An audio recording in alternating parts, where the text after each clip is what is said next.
Welcome to And What Have You, the weekly podcast where I talk about movies, video games, and, well, what have you. This week we're talking about two things because I completely lost track of time, bombed out 2 weeks in a row. I apologize profusely. It's a wonder I managed to keep this podcast going at all, but here we are. This week we're doing two movies. This is an audio-only podcast. There's no visual content whatsoever. So I'd suggest you listen to this in the background while gaming or crying on your bed or whatever it is you do, driving, any sort of podcast-suited activity. We're talking about two movies that I've seen this past week. And a side note, this podcast is probably going to be mostly movies for a while until I can sort out what I want to do with video game reviews. Because I would like to have more visual content with video game reviews, but that entails recording the games as I play them, and I'm not going to replay games that I've already played to review. Mass Effect 2 will probably be more interesting than Mass Effect 1, review-wise. We'll get into that later. At any rate, we're going to start off with what I consider the worst of the two movies that I've seen. It's The Force Awakens, not Awakened. Apparently, I'm too incompetent to even type. Your name is lowercase on purpose, though. That's how it's always written, just for the record. But we're talking about The Force Awakens. It's a, I think, about 2-year-old Star Wars movie. 1.5, something like that. Christmas 2015, I believe. Regardless, it was Episode 7, The Force Awakens, the grand big reveal, the reboot of the Star Wars franchise. And boy, was it a letdown. I'm going to try to put the issues as like a couple points here. The characters were awkward. The pacing was way off. That's probably one of the biggest issues. It was visually dull. And the plot was non-existent. For all intents and purposes. Or at the very least disjointed and not very well explained. I'm going to start with the characters because I think that's what took me out of the story most. When I'm in the story, what keeps me going is characters more than anything. The plot can be kind of crap if the characters are good. And in The Force Awakens, they weren't. So let's give a rundown. We have rip-off R2-D2 on a ball. Black Stormtrooper. African-American, whatever. I even forget his name. Finn. He doesn't have a name because he's a clone, but he gets named Finn in the course of the movie. And then Rey, who's like this scavenger grill on a desert planet. Who could have seen that coming? Wow. Who scrapes out a meager existence by scavenging crashed vehicles. And then, wow, this movie was completely unmemorable for me. There's Han Solo, Chewbacca, Leia pops up for a bit at the end, and Luke pops up at the very end. And there's this pilot guy who has no real relevance to the plot, whatever there is. So I'm going to break down each character and tell you why they're super bad. Now, I'm going to, at some point, create like the tenets of writing, which will just be breakdowns of various aspects of writing, like how to make characters mesh with the world, and how to make characters mesh with each other, yada yada. But probably the characters break down in two places.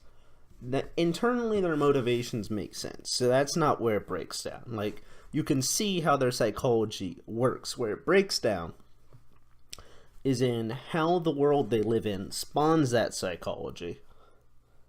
Not that it's particularly interesting psychology, I will add. It's not great, it just doesn't break. It's not a great recommendation. But it breaks down with how their world interacts with their psychology, with their, their personality, what makes them up as people, and how they interact with each other. That's where the characters really break down in this movie. So these characters are kind of like cliches, walking cliches, but that's not a humongous deal per se. They are acceptable as far as that goes. Lots of movies and games make do with walking cliches. Heck, some books do. And it can work out. Like, as we all know, the Doom series is a fantastic example. the main character of the Doom games is the Doom guy whose sole purpose is to kill demons. He's the most cliched, there's a lot of words I could use here, kick butt kind of player character of all time. Duke Nukem's a walking cliche, that sort of thing. You can get away with it. And in books and movies you can too. A good example is superhero movies that can still be quite entertaining with one or two cliched characters. Part of the problem is that the characters are all cliches, and thus not very interesting. But that is more of a symptom of the other two things, I think. So what we have here, in terms of main characters, is like 3 that matter. And let's start off by saying the droid is just meant to be the cutesy droid protagonist, and no one really cares. He's cool. We all like a good cute droid every now and again, but it's not even worth talking about. We all know the type, the R2-D2 of the squad. The 2 main characters are Finn, generic stormtrooper. Apparently the Imperials started cloning from multiple people for genetic diversity. Fair enough, so he's black, which, whatever. I think that's good, actually. I approve of the choice of having a black main character in a Star Wars movie. That's great. I think it was... And he's actually a well-cast person for the role he's in, as far as that goes. And then we have the scavenger lady from a desert planet. If I haven't mentioned this by now, by the way, this is a spoilerific episode, because that's what I do. I'm not here to give an overall nice spoiler warnings or whatever. I'm just tearing this apart. It's going to have a new superfluous behind by the time I'm done with it, so just accept that and be prepared for spoilers for a 1.5-year old movie that you've probably seen. The female lead is a girl named Rey, who lives on a desert planet because, guess what? She had no family. They abandoned her at a young age. She somehow managed to eke out an existence in terrible surroundings. I swear that this is just like the most generic Disney character of all time. Just straight up like Bambi, Part 2, the human on the desert planet. Like, it is the hero archetype. Now, I will say, them having 2 protagonists, pretty bold move, pretty solid. I think that could actually work out pretty well. But both of them are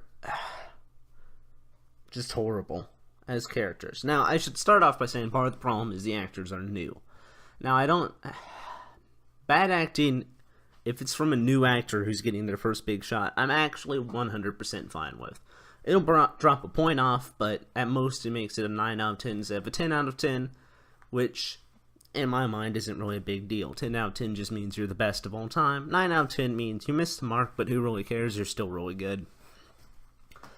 So, at most, it knocks off a point. But it contributes to already weak characters, because these are kind of new actors, as far as that goes, and thus the acting is not great. I'm not sure if J.J. Abrams is known for having great acting in his films. It could be that he's not, which could also have contributed.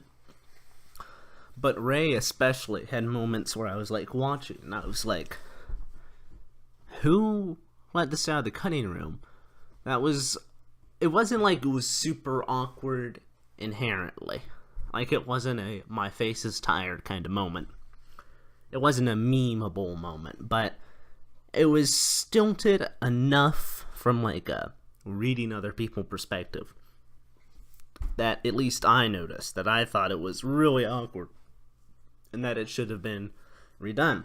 Just like awkward pauses, facial expressions that weren't quite perfect, or movements that were a bit weird. Running, especially. I swear it was so horrible watching that actress try to run. I don't know why I'm nitpicking that, but by golly was it distracting. Like, she could barely go up a hill. I spent the whole time cringing. It was just a bit off.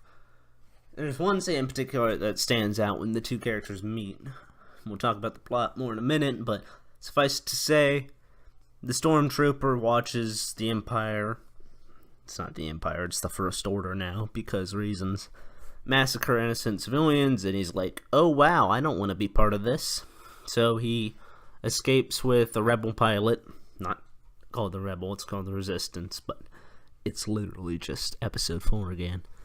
Escapes with the rebel pilot, saves him, they crash land on the planet, and then he ends up tracking down the droid the rebel pilot said was important, and who happens to be accompanying the scavenger lady.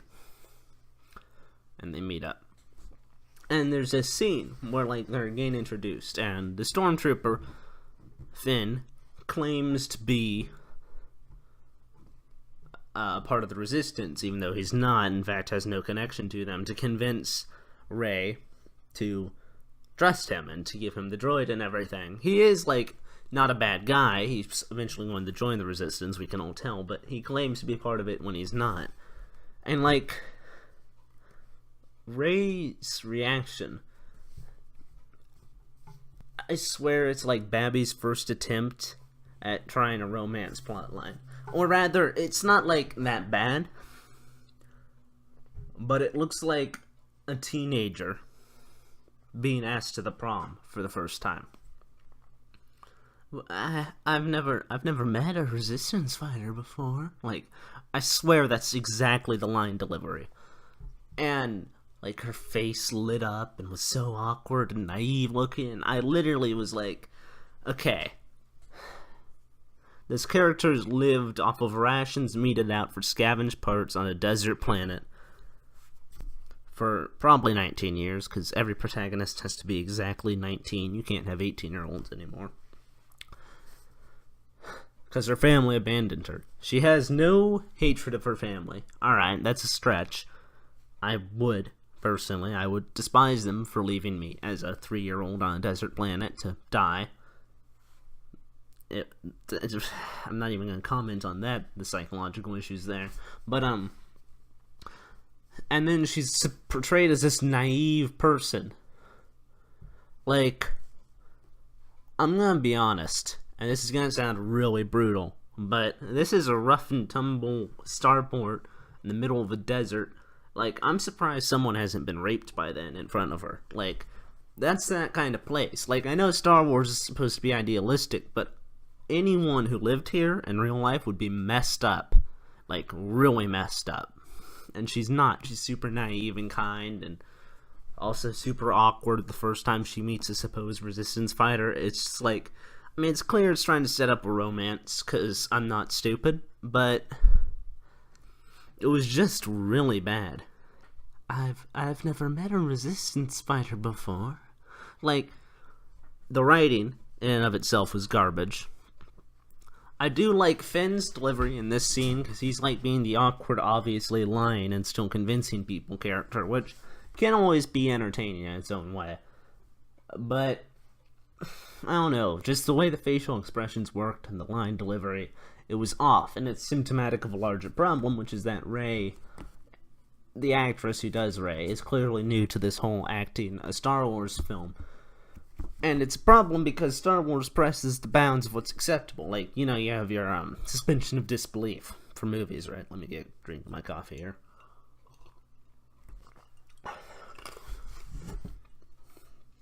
So you have suspension of disbelief in movies.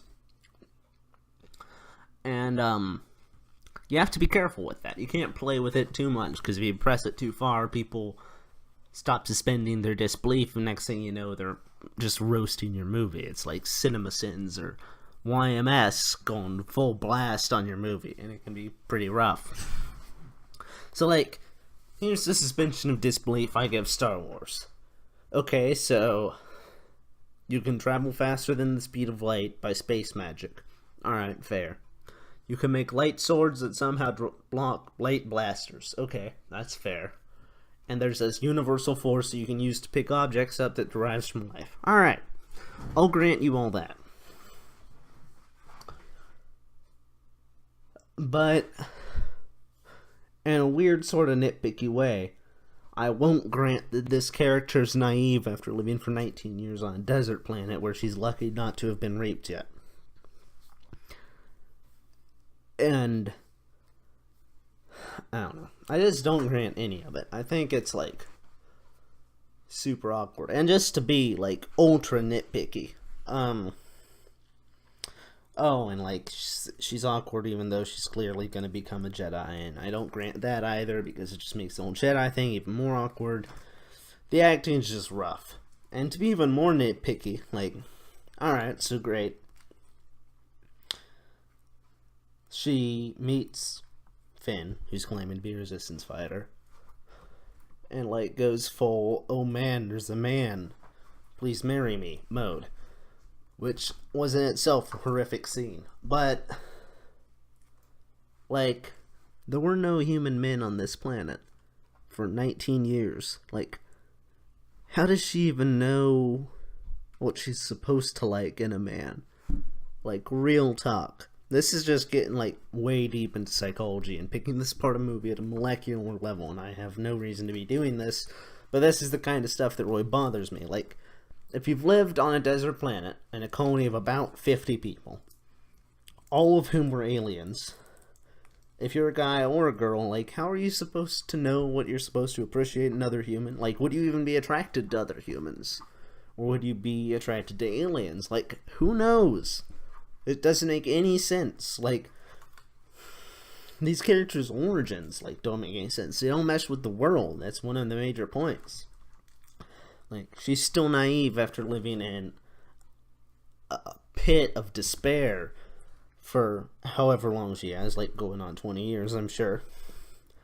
And Finn is cloned and somehow is snarky despite being raised in an army of drones. Like, it just doesn't really mesh, and their actions don't mesh, and there's character development is rushed. Like, Finn's supposed to be trying to flee from the First Order at the expense of all else, and only turns around to save his friend Rey, because she gets captured. Shocker. Gotta save the princess. He's like, I'm gonna leave forever, and I'm never facing the First Order again. So he runs away, and then he turns around only to save his friend, because he stops wimping out and grows a pair. But it just doesn't make sense. Like, he's known Rey for 2 days, maybe. And, like, I'm trying to think of a non-coarse way to put this. It's not like they're already having relations or whatever. Like, they barely know each other. They made awkward eye contact and then saved a robot. Like, there's no reason to care about each other that much. There's also no reason to be so scared of the First Order. So, like, oh, you saw one massacre under one captain who's clearly a butt. Like, are you sure that the rest of the First Order is garbage? Like, okay, a Sith Lord came and killed a bunch of people. Like, is that a thing? Because I don't really think it's a big deal, necessarily. It's just weak. The character motivations are weak, and they don't synergize with each other. Like, we talked about the Finn and Rey thing at length, because I'm really asinine, and it just doesn't work. Like, the characters' relationships don't mesh. It doesn't click. Han is clearly there for a paycheck. I'm gonna be completely honest. Like, he does not want to be in this movie, and it shows. Chewie is barely a character. The Force Leia and Han, oh wow, we still love each other, but our son became a Sith Lord, and I don't know how to emotionally handle it. Like, no, shove off already. Like, this doesn't make any sense. It was much better. Ironically, their son also became a Sith Lord in the extended universe before Lucas decided that he was going to sell it to Disney, and then Disney decided, well, we need to make more money, so screw 30 years of experience. We're starting fresh. I'm still a bit bitter about that, if you can't tell. In the extended universe already, Han and Leia's kid did become a Sith Lord, but it made more sense. And this, it's not even established why. Like, he's the main villain. Kylo Ren, the great Sith Lord, or whatever. Newbie Sith Lord is, I guess, how he's established. But, like, why? He had too much Vader in him, is, like, one of the lines. It's like, okay, but Vader was established because a bunch of people died and he wanted to protect his family, but it didn't work, and there was, like, actual psychological reasons for that. There's no psychological reasons for this kid to become a Sith Lord. And also, how is the Empire still alive? You had by far the better army at the end of the Death Star. second Death Star, I guess. It just doesn't make any sense. And, like, the characters don't mess with the world or each other. Somehow Han and Chewie lost the Millennium Falcon and didn't have it for, like, friggin', I don't know, what that would be, 10 years? I'm not sure on the timeline of this. It's just bad. The characters are just bad. And the plot is, like, a travesty. It's... So everyone's looking for Luke Skywalker, because he disappeared for some reason. And no one can find him for some reason. On a galaxy that's fully mapped, and no one can find him for some reason. And so this droid, this rebel pilot, the top rebel pilot, goes and finds a guy with a map to Luke Skywalker, and puts it in his droid, and they try to escape, but the Imperials capture them. And then Finn sees the Imperials slaughter a bunch of people, so he escapes with the rebel guy, because it's the right thing to do. One of the most lacking character motivations I've seen in years. Alright, that may be a bit of an overstatement. I've read some pretty crappy things throughout my life, but it was pretty dearth of any actual motivation. And they escape. Finn, the rebel pilot, supposedly dies. Finn and the... the rebel pilot had left the robot on Jakku, the planet, that he got the map on. Finn crash lands, tries to find the robot, finds him with Rey, they talk, there's that awkward scene that I talked so long about, because it was just genuinely horrendous on many levels. And mind you, like, I'm willing to allow, going back to this, I'm willing to allow for the fact that romance and that kind of stuff is probably amplified in wartime situations. Like, I'd grant that. And I'd grant that if nothing else makes sense, you might just decide, alright, she seems pretty cute and pretty nice, so, like, I'll die for her. Sure, seems like a good enough reason. Like, I'll grant that, because it makes sense. I feel like most people should. Like, that does make sense. At some point, you lose track of everything you value, and you're like, okay, well, I feel like the power of boners is a good enough reason to throw my life away as any at this point. Like, that's where I'd get to. You get to a point where, like, I don't actually know what's happening anymore, so I'm just gonna do something, and this seems as good a reason to make a decision as any.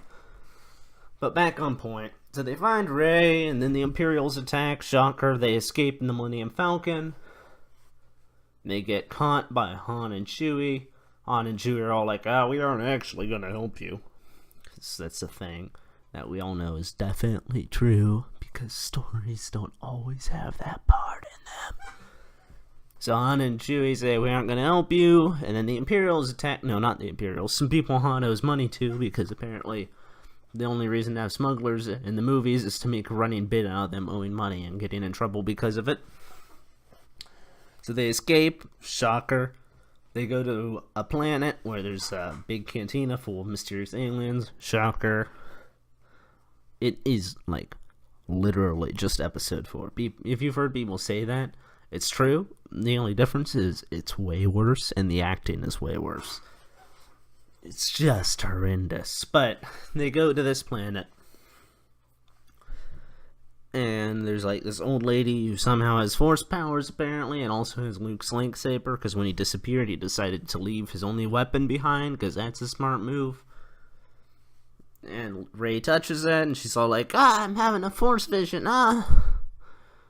and, like, horrible things. She's like, no, I'm not gonna do it, because refusal to call is one of the basic story devices. Also, it's super bad that you're putting the refusal to call about 3/4 through your first movie. Like, I understand it's a trilogy, but that's supposed to be part 1 of the story, and they're supposed to have, like, accepted the call and have done something by the end of your first movie of your trilogy. Like, no, that's bad. So she's like, I'm gonna refuse the call, and Finn's also refusing his call by saying, no, I'm too wimpy to go fight this army that I quit for minor reasons, that I literally saw one massacre, and that's clearly enough to quit the army I was raised to be in. So they both ran away. Then, shocker, plot device, the Imperials, or whatever they are, attack again. Rey gets captured, and Finn's like, well, power of boners is a good enough reason to attack this empire I just swore to never attack, so might as well. And so they rescue her. She also escapes. Turns out she's on a Death Star that's a planet this time. I'm going to take a sidestep here to talk about this. They build this Death Star kind of device into a planet. Like, they literally carve a canal down into the planet, which looks bomb. Like, it's friggin' awesome. I won't lie. But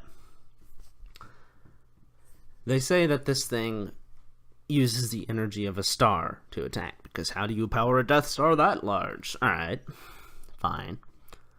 Then they show it, and they say once the star goes out, it's fully charged.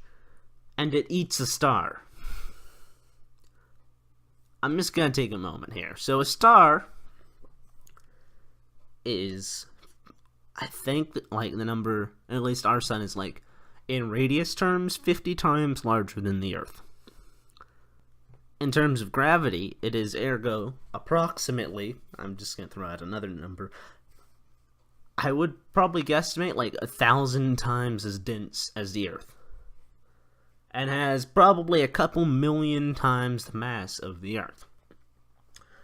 And in fact, most stars are much bigger and much denser than that too. So, riddle me this. How do you manage to suck an entire star into a planet that is 50 times smaller than it, 100 times less massful, etc., etc.? Like, no. Now you want to siphon off a bit of the star, you can probably siphon a couple thousand kilotons, or whatever. And, like, that's probably enough plasma to power this thing for a shot, I'll grant. But they eat an entire star and somehow fit it into a planet that's 50 times smaller than it. Like, you can't make it that much denser. You're, like, forming uranium at that point. That doesn't even happen in the natural world. It takes friggin' supernovas to compress things enough to make uranium. And here you are, just casually slamming it into a planet. Like, you'd burn more power trying to keep it contained with magnetic fields than you'd get out of the star. You'd burn the whole star trying to contain the star. It's ridiculous. It's insane. Not only that, but they have laser beams randomly split into multiple chunks in space to attack multiple planets. Because it's like a Death Star that attacks a whole system. Alright, fine. But it splits with no reasoning. This laser beam just splits. That's not a thing. Unless you, like, set up an array of mirrors ahead of time, it does not happen. You don't split a laser beam in midair with no explanation. It's retarded. The whole thing's retarded. I got a little bit forceful there, I grant. But, like, the science is some of the worst I've seen. And, like, okay. So there's Yavin. Second Death Star had the barriers. Alright. So this one's, it's a planet, they have to attack a facility on the ground with some starships and blow that up because it's their heat exhaust. Like, seriously, I don't even know why they're building Death Stars anymore. This is clearly the stupidest idea they've had in years. But anyways. But there's barriers, alright. So, in order to get past this and save Rey, Finn, and Han Solo, Finn lies and says he was stationed on this station. He was, but as a sanitary agent, so he has no idea how to disable the shields. But he goes for it anyways, because the power of boners. Finn and Han Solo, alright. If you're into science, like, prepare to tilt. If you aren't into science, you should probably still tilt. Jump through hyperspace, past the barriers, and pull out of hyperspace a couple 100 feet above the planet. I'm just gonna pause. Now, if you don't get what's wrong with that, let me explain. So hyperspace is faster than the speed of light. That's the whole point of it. And so you jump into hyperspace, and you can move faster than the speed of light because your velocity is much higher, and it's like not bound by the laws of reality, which is already bullcrap, but it's in the we'll accept this as true bullcrap category. So you're telling me that you decelerate from the speed of light into a gravity well. So you're going 3.0 times 10 to the 30th meters per second. And you decelerate. There's two ways this can go. You either decelerate instantly. Which, just to use a little bit of Newtonian mechanics, if you're going 3.0 times 10 to the 30th meters per second, you have to apply the same amount of force that it took you to get up to that speed to pull you out of that speed. Except you're applying that force in like a millisecond. Not even that, probably like a picosecond, because that's how much time you have before you actually hit the planet. So not only are you somehow using the energy of what would probably be 30, 40 nuclear warheads in one shot to decelerate. If you aren't decelerating that fast, then you slam into the planet at light speed, which means you have infinite kinetic energy. Because your whole ship is made of energy at this point, because that's how light speed works. You put an infinitely increasing amount of energy into an object to accelerate it, and if you somehow hit light speed, which you can't, but if you somehow do, then the whole thing converts into energy. So you're hitting this planet with practically infinite kinetic energy. Or, if you want to think about it this way, let's say you took... How many tons would that be? Probably like 400 tons of metal. And you shot it, I'm just going to be generous. Let's say you somehow shot it at the speed of sound and rammed it into something. That would do a lot of damage, right? Now, let's say you shot it at 25 times the speed of sound, i.e. the speed of light. No, not even 25. 25 times 10 to the 29th times, or whatever. You think smashing that into a planet would be fun? You wouldn't even have time to react to the fact that you just became red paste. The planet would crack into a million pieces and shatter. Probably turn partway into plasma around half of it. You know when that asteroid supposedly hit the Earth as a meteor, like a couple 100 million years ago to wipe out the dinosaurs? Now imagine that going at the speed of light. There's nothing left. There's not even space dust. It's probably plasma at that point. Alright. So granted, after that minor rant, they somehow pull out of light speed in literally a quarter of a second and land. They break into a base, capture Finn's old captain, force her to bring down the shields, kill a bunch of dudes. The starfighters start attacking this heat place where they're supposed to be. They go to rescue Rey, but she's already out because she's like, wow, I can use the Force to resist the interrogation by Kylo Ren, the bad Sith. And so she totally does that, and then uses the Force to convince a guard to open the door so she can escape, and yada yada. Then the starfighters can't do enough damage to the heat thing before the planet gun destroys the entire galaxy full of resistance fighters. So they decide to use explosives from the inside because that totally does more than a starship mounted laser gun with probably friggin' 200 I don't even know. I can't even math anymore. A butt ton of force. So they do that, and then Han tracks down Kylo Ren and tries to say, hey, I'm your father, don't be a bad guy, what do you want? And then Kylo Ren stabs him in the stomach, like a total baller, and we all get to stop watching Han Solo try to put on a performance for a paycheck in one of the most painful performances of 2015 or 2016 or whatever it was. And then Kylo Ren tracks down Finn and Rey, and Finn tries Jedi battling with the lightsaber and it doesn't work, and then Rey Jedi battles and wins, and then they all escape, and that's the end of the movie. The plot is disjointed, based entirely on characters like an old mystic lady that somehow has the Force and Skywalker's lightsaber to try to convince Rey to accept her path. Random stuff, including the much maligned power of boners, to convince Finn to even try to chase down Rey, even though she's clearly going to be dead by the time he gets there. The science is friggin' whacker than Bozo the Clown. Like, it's horrendous. I could probably talk much longer about Star Wars science, but it's horrendous. The plot's disjointed, it makes no sense, it's garbo. It's just episode 4 done worse. Like, the character motivations contribute to the plot not making sense, because why are they doing this, and how are they doing this, and what's going on? It's pretty crap, overall. Now, the movie is not horrendous. There's some light moments. It's a Star Wars movie. It tries. And it gets like a 5 or a 6.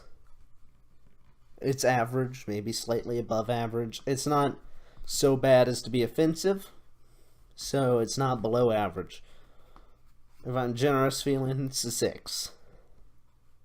But by golly, they better improve the movie for the next one, because this was, for a Star Wars movie, pretty bad. And spoiling a great franchise like this is pretty bad. Alright, I'm gonna get a drink of coffee and cough here. Then we'll talk about Your Name.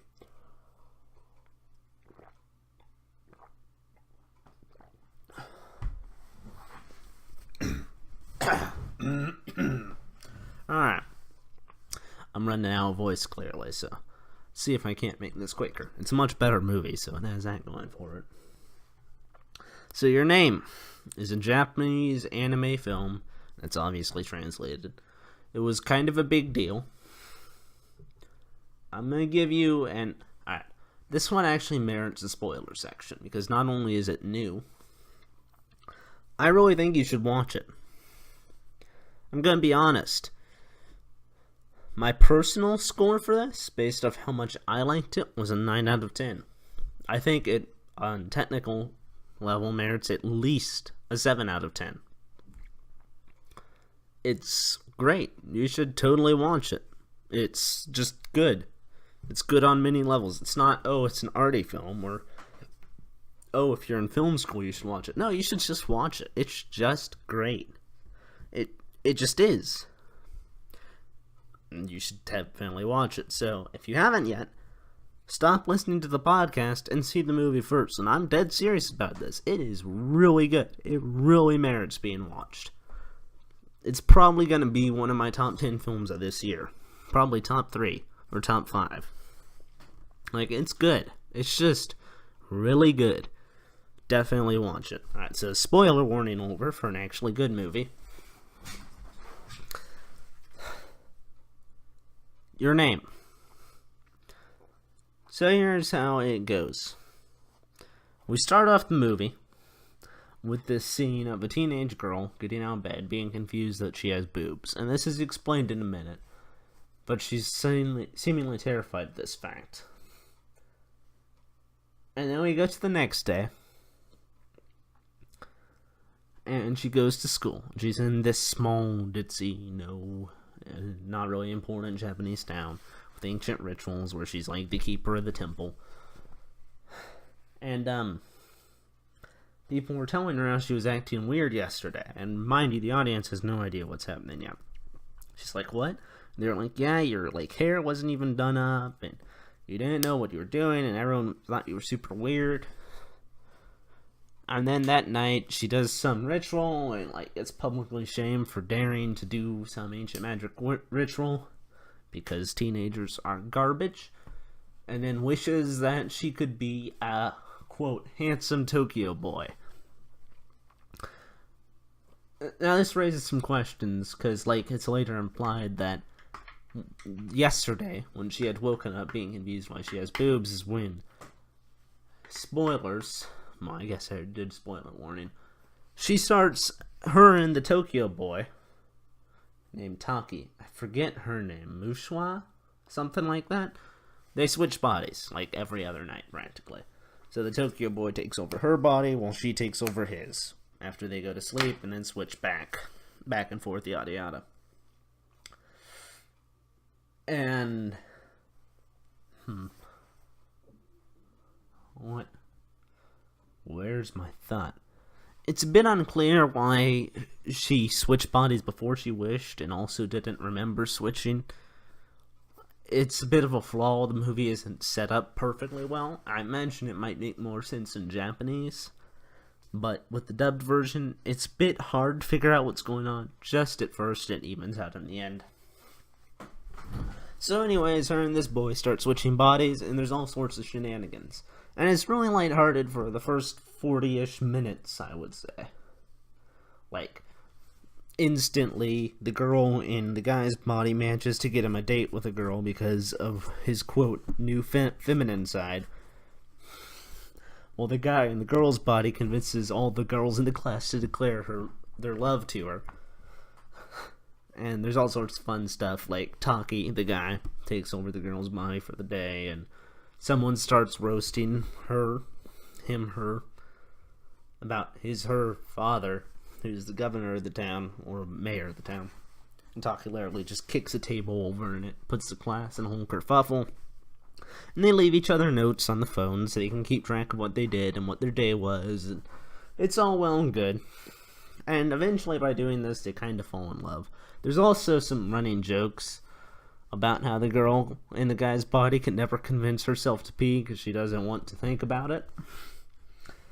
And how every time the guy takes over the girl's body, his sister comes in every morning to see her squeezing her boobs, seeming really distracted by them. It becomes a bit of a running gag, which is actually quite good. You have to see it. It makes more sense in the movie. But, so it's kind of lighthearted and stuff happens, and eventually they kind of fall in love. By the way, this movie is a stellar example of how people in real life do fall in love, as opposed to, I don't know, Star Wars, which is a prime example of how they don't. They're both teenagers about the same age. They kind of fall in love by seeing each other's lives, which actually, I mean, it could make a good psychological debate. Like, would seeing other people's lives make you fall in love with them more? Like, living out their existence. The argument could be made that would, and that's psychologically better. But anyways, so, eventually the guy's like, alright, I have to go find this girl. And so he sets out with some friends to do so, and he goes to where he thinks she is, because they stopped switching bodies one day, in October, I think it was. He's like, wonder what's up, I want to go talk to her. So he sets out, he has some pictures that he drew after waking up in his own body of what her house looks like and where it is.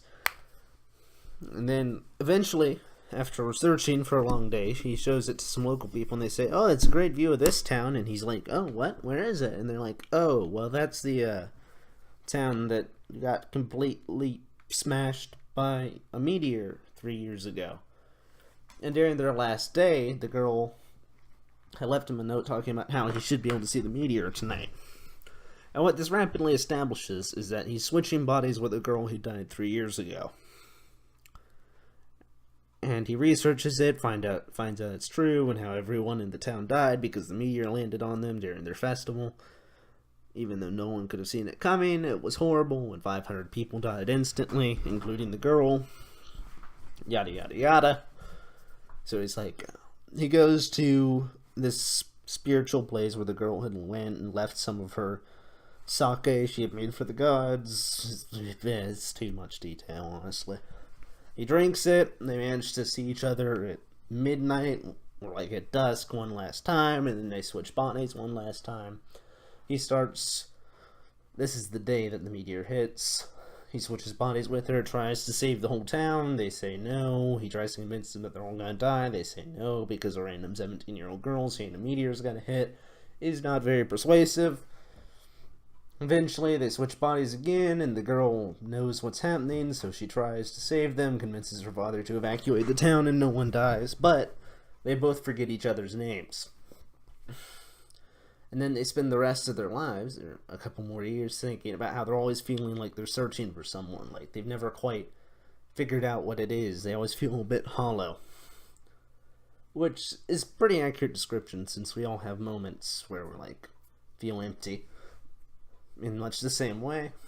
And then they find each other on a random street after many, many years, and ask each other at the roll credits scene where they actually roll credits. It's brilliant. Could you tell me your name? And then it fades to black. It's obviously implied that they fall in love and live happily ever after, yada yada. So, it sounds pretty cheap, I'm sure. But it's really endearing. They established the characters really well. Even the side characters are established well. The comedy is good. It's light when it needs to be and dark when it needs to be. I will say the art style is just gorgeous. It does have the anime problem where the backgrounds are beautiful and then the characters are kind of seemingly more haphazardly drawn and really stand out. I don't know if you've ever seen the meme, but as you always know which rock is going to break next, because half the rocks look like beautiful painted Van Gogh rocks, and then there's one rock which is clearly outlined more heavily, and that's the rock that's going to break, because that's how anime works. The same goes here. You can clearly tell what's an important element that's going to move, and what's a background element, but regardless of that, if you get used to that, which you kind of have to, that's the art form, the backgrounds are just beautiful, like gorgeous. There's a point, right, the last time they switch bodies, when he's trying to save her life,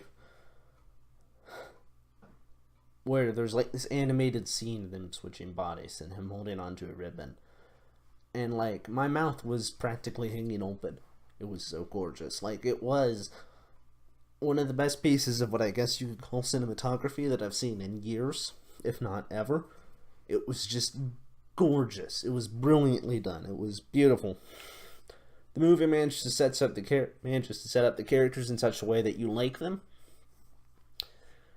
even though, you know, you don't really have that much time with them, which is quite good. The plot is decent.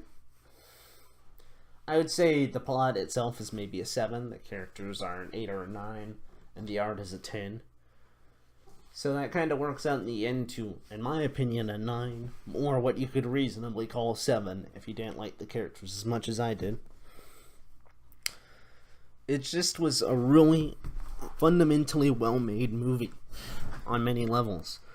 There were some flaws. The voice actors, the English voice actors, it was a dubbing obviously, weren't perfect. I noted that they were a bit off. As I said, they didn't really establish the concept very well at the beginning, so I wasn't quite clear on what was happening at first, since I had literally no background going into it at all. It sorted itself out quickly enough. That wasn't a huge issue, but it was a bit off-putting. And some minor flaws like that, but nothing so major as to seriously take from the score. It was overall just a great movie on many levels. I would seriously give it a personal 9 out of 10, though I can see a 7 if you aren't as enamored with it as I am, or didn't like some elements as much as me. It was just a really well executed movie. It knew what it wanted to do, and it did it, and all the pieces meshed because of that vision from the start. Definitely give it a watch. You shouldn't have even gotten to this point in the video if you haven't seen it yet, though, so I don't know what you're doing here. Get out. You've ruined it forever. It's just good. Like, it's just a fundamentally really good movie. That's all there is to it. It's not complex, it's just good. In fact, it's far easier to say far easier to review a good movie than a bad movie, I find. Next week, we're going to talk about something. There will actually be a next week. I'm going to try my hardest to commit to putting out an episode and getting back on track, because I don't really know what happened. Though the game reviews may be on hold until I figure out what I want to do with them. In particular, I can't bring myself to finish Mass Effect 1 a second time. Even though I have to, it's a pain. Social media in the description if you want to follow or whatever. Not that I actually post anything because I'm incompetent. I'll see you later. Thanks for listening.